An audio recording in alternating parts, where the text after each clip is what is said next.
105 സങ്കീർത്തനം.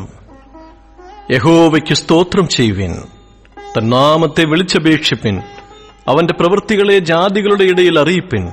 അവന് പാടുവിൻ, അവന് കീർത്തനം പാടുവിൻ, അവന്റെ സകല അത്ഭുതങ്ങളെയും കുറിച്ച് സംസാരിപ്പിൻ, അവന്റെ വിശുദ്ധ നാമത്തിൽ പ്രശംസിപ്പിൻ.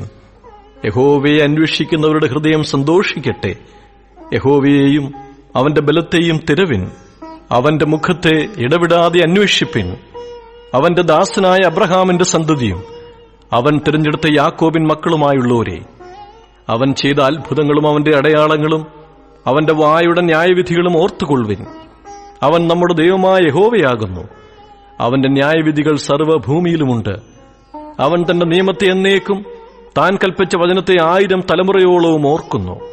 അവൻ അബ്രഹാമിനോട് ചെയ്ത നിയമവും ഇസ്ഹാക്കിനോട് ചെയ്ത സത്യവും തന്നെ.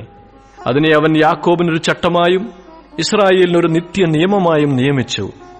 നിന്റെ അവകാശത്തിന്റെ ഓഹരിയായി ഞാൻ നിനക്ക് കനാൻ ദേശം തരും എന്നരുളി ചെയ്തു. അവർ എണ്ണത്തിൽ കുറഞ്ഞവരും ആൾ ചുരുങ്ങിയവരും അവിടെ പരദേശികളുമായിരുന്നു. അവർ ഒരു ജാതിയെ വിട്ട് മറ്റൊരു ജാതിയുടെ അടുക്കിലേക്കും ഒരു രാജ്യത്തെ വിട്ട് മറ്റൊരു ജനത്തിന്റെ അടുക്കിലേക്കും പോകും. അവരെ പീഡിപ്പിപ്പാൻ അവൻ ആരെയും സമ്മതിച്ചില്ല.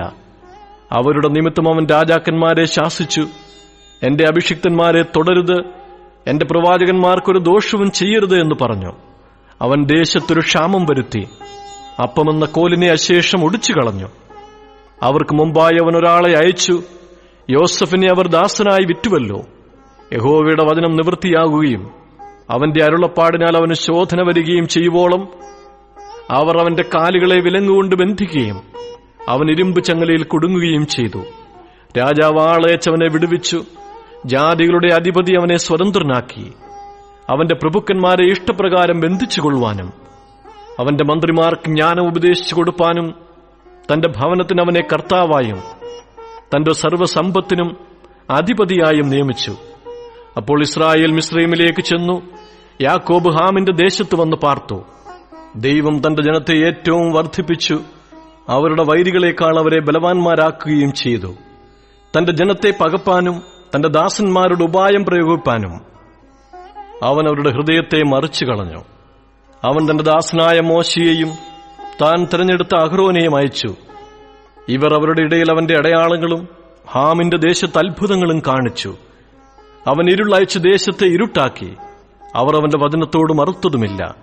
അവൻ അവരുടെ വെള്ളത്തെ രക്തമാക്കി അവരുടെ മത്സ്യങ്ങളെ കൊന്നുകളഞ്ഞു. അവരുടെ ദേശത്ത് തവള വ്യാപിച്ചു. രാജാക്കന്മാരുടെ പള്ളി അറകളിൽ പോലും നിറഞ്ഞു. അവൻ കൽപ്പിച്ചപ്പോൾ നായീച്ചയും അവരുടെ ദേശത്തെല്ലാം പേനും വന്നു. അവൻ അവർക്ക് മഴയ്ക്ക് പകരം കൽമഴയും അവരുടെ ദേശത്തിൽ അഗ്നിജ്വാലയും അയച്ചു. അവൻ അവരുടെ മുന്തിരിവള്ളികളും അത്തിവൃക്ഷങ്ങളും തകർത്തു. അവരുടെ ദേശത്തിലെ വൃക്ഷങ്ങളും നശിപ്പിച്ചു. അവൻ കൽപ്പിച്ചപ്പോൾ വെട്ടുക്കിളിയും തുള്ളനും അനവധിയായി വന്നു. അവരുടെ ദേശത്തിലെ സസ്യമൊക്കെയും അവരുടെ വയലിലെ വിളവും തിന്നുകളഞ്ഞു. അവൻ അവരുടെ ദേശത്തിലെ എല്ലാ കടിഞ്ഞൂലിനെയും അവരുടെ സർവ്വവീര്യത്തിന് ആദ്യ ഫലത്തെയും സംഹരിച്ചു. അവൻ അവരെ വെള്ളിയോടും പൊന്നിനോടും കൂടെ പുറപ്പെടുവിച്ചു. അവരുടെ ഗോത്രങ്ങളിൽ ഒരു ബലഹീനനും ഉണ്ടായിരുന്നില്ല. അവർ പുറപ്പെട്ടപ്പോൾ മിസ്രയീം സന്തോഷിച്ചു. അവരെയുള്ള പേടി അവരുടെ മേൽ വീണിരുന്നു. അവൻ തണലിനായി ഒരു മേഘം വിരിച്ചു. രാത്രിയിൽ വെളിച്ചത്തിനായി തീ നിറുത്തി. അവർ ചോദിച്ചപ്പോൾ അവൻ കാടകളെ കൊടുത്തു. സ്വർഗീയ ഭോജനം കൊണ്ടും അവർക്ക് തൃപ്തി വരുത്തി. അവൻ പാറയെ പിളർന്നു. വെള്ളം ചാടി പുറപ്പെട്ടു. അതുണങ്ങിയ നിലത്തുകൂടി നദിയായി ഒഴുകി. അവൻ തന്റെ വിശുദ്ധ വചനത്തെയും തന്റെ ദാസനായ അബ്രഹാമിനെയും ഓർത്തു. അവൻ തന്റെ ജനത്തെ സന്തോഷത്തോടും താൻ തിരഞ്ഞെടുത്തവരെ ഘോഷത്തോടും കൂടെ പുറപ്പെടുവിച്ചു. അവർ തന്റെ ചട്ടങ്ങളെ പ്രമാണിക്കുകയും തന്റെ ന്യായപ്രമാണങ്ങളെ ആചരിക്കുകയും ചെയ്യേണ്ടതിന് അവൻ ജാതികളുടെ ദേശങ്ങളെ അവർക്ക് കൊടുത്തു. അവർ വംശങ്ങളുടെ അധ്വാന ഫലം കൈവശമാക്കുകയും ചെയ്തു. യഹോവയെ സ്തുതിപ്പിൻ.